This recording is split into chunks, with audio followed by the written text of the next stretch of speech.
Morning, Rabbi. We are learning Mishnah Yevamos, Parakut Gimel, chapter 13, Mishnah Yud Gimel, Mishnah 13. Okay. Hanideres Hanav Yevama.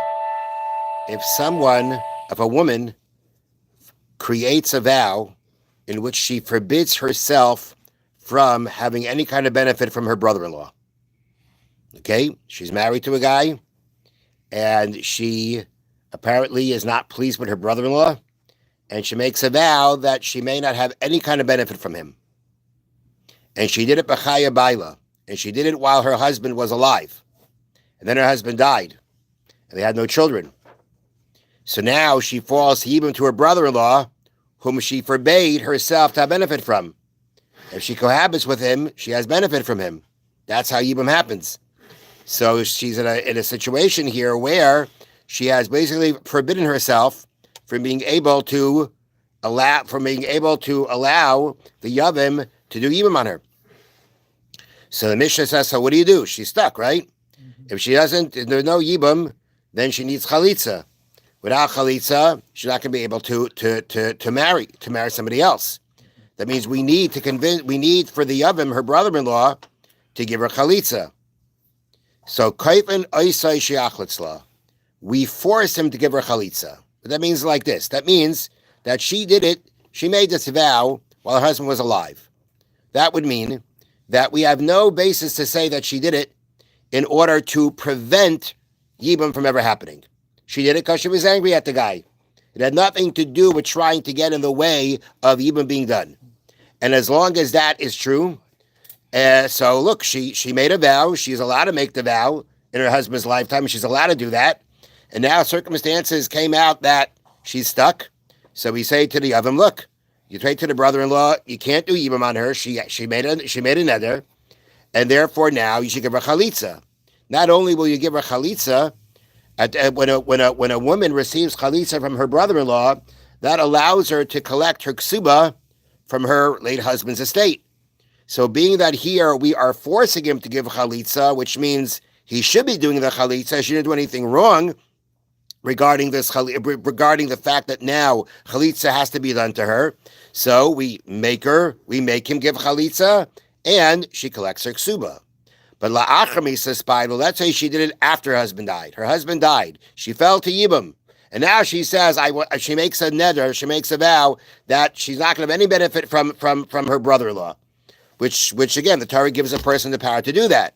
But now that she did it after the husband died, after she fell for Yibam, then it's very clear then why she's doing it.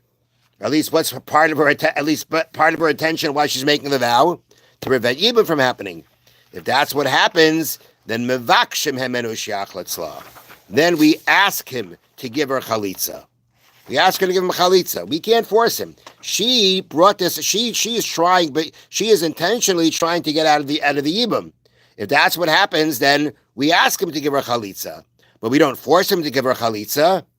And let's say, says the Baratunura, she says, okay, let's make a deal. Give me chalitza and I won't collect the ksuba. I won't collect the ksuba. She forgoes the ksuba. Then the halacha is you forcing to give the chalitza.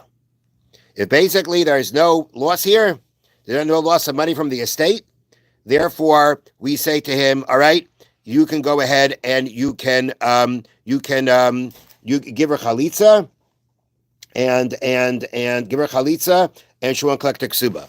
Now, before, when originally it says that we ask him to do chalitza, ask him to do chalitza means we have to look at her in the following way. We have to look at her as, let me read to you from here from the notes. A rebellious woman who refuses to cohabit with her husband for no acceptable reason is not entitled to demand a get and collect her ksuba. She's a meredis. She's rebelling.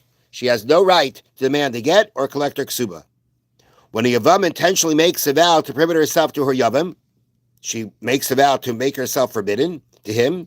It is as if she is rebelling against her yavam. And we treat her the same way. She's not entitled to receive chalitza and collect her ksuba. She's the one who's making the problems here. She's making very serious problems here. She is basically putting her in a situation where she can't cohabit with him. And although he is not her husband yet, but he's treated the same way because he's supposed to become her husband. If, however, the Yevamos says that she wants chalitza and is willing to forfeit her ksuba payment, then we do force the Yevamah to perform chalitza in order to free the Yevamah to marry. She's not collecting ksuba. So basically, if she's a meredes, she can't say, I'm done with you, give me a get. He doesn't have to give her a get for that. And if without a get, she doesn't collect her ksuba. Here, essentially, he doesn't have to do that either. It's up to him to give the chalitza or not.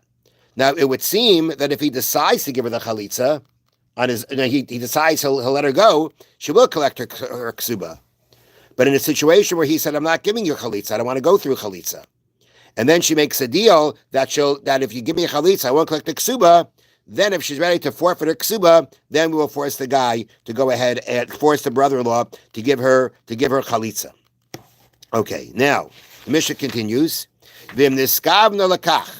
Now let's say we know very clearly that her intention of why she's making the vow against her about not benefiting from her brother-in-law is for the purpose of avoiding yibum. It's the purpose of blocking the yibum. Afila b'chaya baila. If she does it then even in her husband's lifetime, meaning before we said in her husband's lifetime she makes the vow, there's no indication it's because of yibum. She's making a vow. She doesn't like the guy. She's angry at the guy. Mm-hmm. But if let's say that is her kavanah, even in her husband's lifetime, even before there's any issue of yibum, his intention, we know her intention is to avoid yibum. Then again, then again we go to the point of asking him to give her chalitza. It's up to him to give her chalitza. In this case, again, she's considered a meredes, a rebellious woman, and in that situation, we cannot force him to give chalitza. It would be up to him.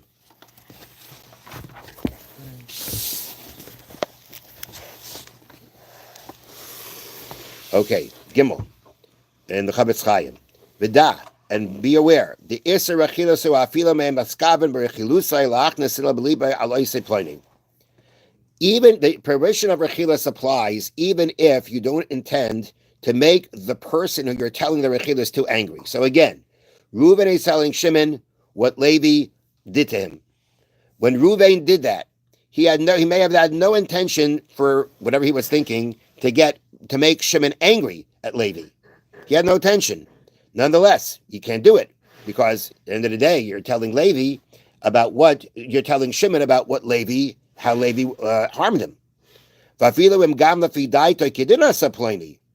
if you, Reuven, the person saying it to Shimon, thinks that Levi was right for what he did, whatever it was,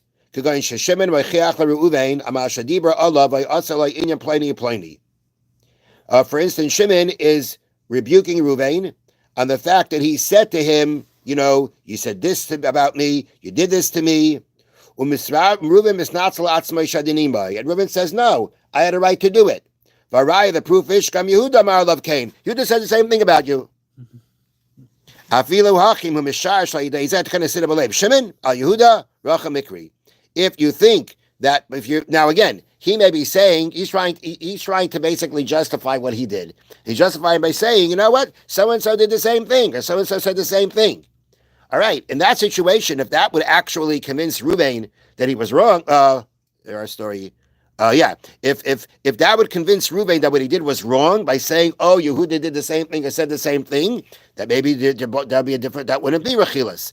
But if at the end of the day, it's possible that by saying that, you're gonna get Reuven to be angry at Yehuda because you now told Reuven what Yehuda said or did to him, then it's going to be Rechilas and it's forbidden to do, even though your intention was not to cause Reuven to be angry at Yehuda. You weren't trying to cause Reuven to be angry at the person you're telling him said something about him or did something to him. Have a wonderful day. Thank you, Rabbi.